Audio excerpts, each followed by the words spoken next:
यह बात है सन 1954 की।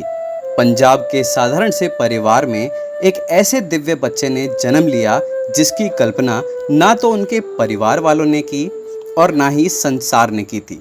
यह कहानी है महादेव के मनुष्य अवतार की कहानी। यह कहानी है एक ऐसे गुरुजी की जिसने न जाने कितने भक्तों को उनके जीवन में सही राह दिखाई। यह कहानी है श्री निर्मल सिंह महाराज की। यह कहानी है हम सबके प्यारे गुरुजी की। 7 जुलाई 1954 के सूर्योदय ने पंजाब के मलेरकोटला जिले के डुगरी गांव में गुरुजी के जन्म की घोषणा की। गुरुजी एक विनम्र परिवार में जन्मे थे।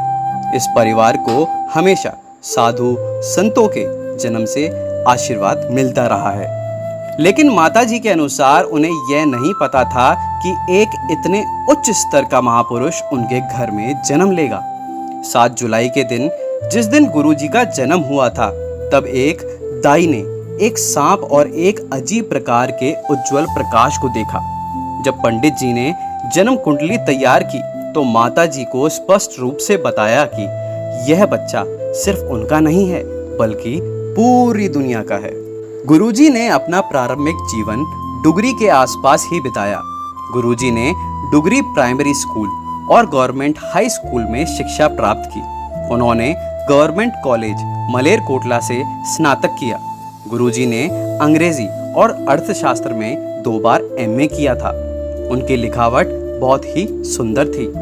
लोग कहते हैं कि उनमें बचपन से ही आध्यात्मिकता की एक चिंगारी थी। उस चिंगारी को पूर्ण रूप से दीप बनने में ज्यादा वक्त नहीं लगा।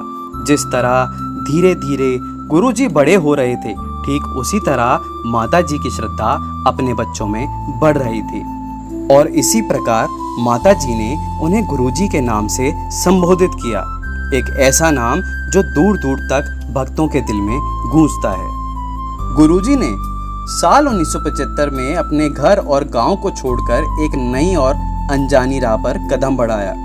1983 में कॉलेज की पढ़ाई पूरी करने के बाद उन्होंने पंजाब स्कूल एजुकेशन बोर्ड में एक क्लर्क असिस्टेंट के तौर पर काम करना शुरू किया, लेकिन बाद में कामों से अलग उनके मन में कुछ और ही था, एक गहरी आध्यात्मिक पुकार। यहीं से शुरू हुई उनकी दिव्य यात्रा। धीरे धीरे उनके आशीर्वाद से एक ऐसी गंगा बहने लगी जो हजारों लाखों लोगों का दुख दर्द धोने लगी। जालंधर, चंडीगढ़, पंचकुला, नई दिल्ली जैसे कई शहरों में गुरुजी ने सत्संग शुरू करा। साल 2002 तक वे जालंधर और दिल्ली के बीच आते जाते रहे और फिर उन्होंने एमजी रोड, दिल्ली के एम्पायर स्टेट हाउस को अपना निवास चुना, जिसे भक्त छोटा मंदिर कहते हैं। 90 के दशक में उन्होंने भाटी माइंस, छतरपुर में एक भव्य शिव मंदिर बनवाया जो आज बड़े मंदिर के नाम से जाना जाता है। यहीं पर गुरुजी की समाधि भी है। लोग दूर दूर से उनके आशीर्वाद के लिए आने लगे। भारत से ही नहीं बल्कि विदेशों से भी। उनके सत्संग में खास होती थी चाय, प्रसाद और लंगर, जिसमें गुरुजी की दिव्य शक्ति और प्रेम समाया होता था। गुरुजी के चमत्कारों की कोई गिनती नहीं। असाध्य बीमारियां ठीक हुई, आर्थिक और कानूनी समस्याएं हल हुई और कुछ भक्तों को तो देवताओं के दर्शन भी हुई। गुरुजी को लोग भगवान शिव का अवतार मानते हैं। उनके शरीर से एक दिव्य खुशबू आती है, जैसे स्वर्ग से आए गुलाबों की महक। आज भी जब वो हमारे बीच भौतिक रूप से नहीं हैं, तब भी कई भक्त उस खुशबू को महसूस करते हैं। यह उनकी उपस्थिति का प्रमाण है। गुरुजी के दरवाजे हर किसी के लिए खुले थे। किसी धर्म, जाति या वर्ग की कोई बंदिश नहीं थी। नेता, व्यापारी, अफसर, सैनिक सब उनकी शरण में आते थे। उनका सम्मान दिन ब दिन बढ़ता गया। अब मैं आपको बताऊंगा गुरुजी के महासमाधि दिवस के बारे में। नई संगत को नहीं पता होगा समाधि दिवस क्या है।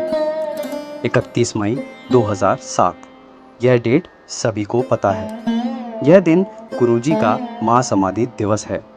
गुरुजी ने समाधि किस तरह से ली, उन्होंने चोला कैसे छोड़ा, कितना मुश्किल रहा होगा वो दिन संगत के लिए। बहुत मुश्किल टाइम था।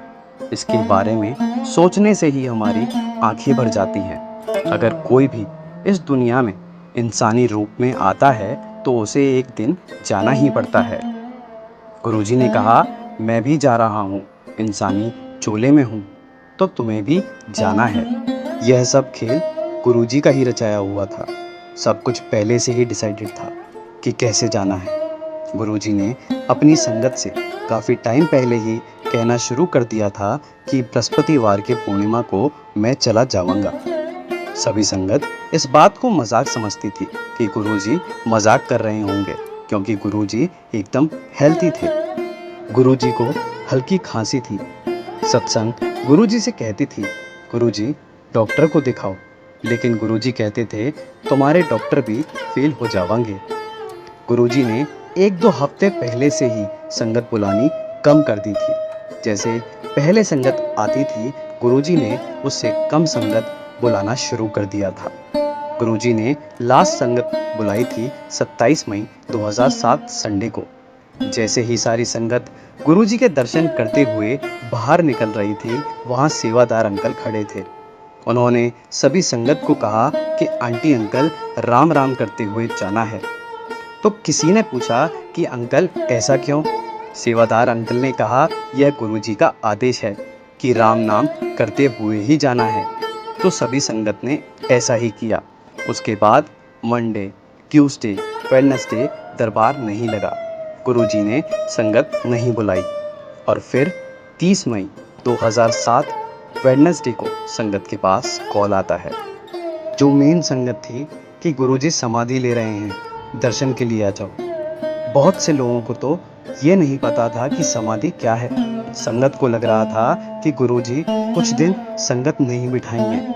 संगत को लग रहा था कि गुरुजी कुछ दिन ध्यान में चले जाएंगे। लेकिन गुरुजी को यह बात बहुत पहले से ही पता थी कि मुझे कब और कैसे जाना है। जब संगत समाधि के दिन पहुंची तो उन्होंने देखा कि सब संगत ने वाइट कपड़े पहने हैं। सब रो रहे थे और वहाँ सतनाम श्री वाहेगुरु भजन चल रहा था। फिर बेसमेंट में से एक एम्बुलेंस आई। उसके अंदर एक बॉक्स था, शीशे वाला, जिसमें गुरुजी लेटे हुए थे।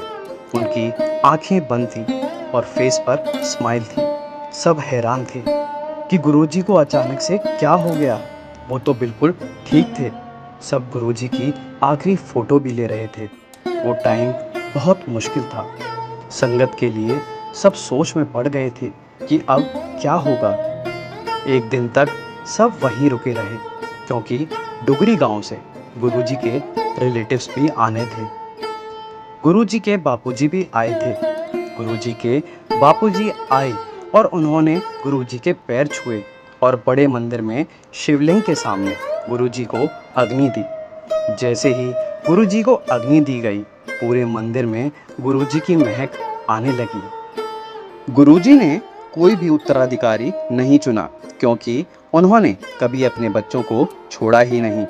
आज भी जब हम उनकी तस्वीरों के सामने बैठते हैं, उनकी आवाज़, उनका आशीर्वाद और उनकी खुशबू महसूस करते हैं, वे आज भी हमारे बीच में हैं। गुरुजी का एक संदेश था, मेरा आशीर्वाद हमेशा मेरे बच्चों के साथ रहेगा। ओम नमः शिवाय, शिव जी सदा सहाय। ओम नमः शिवाय, गुरु जी सदा सहाय।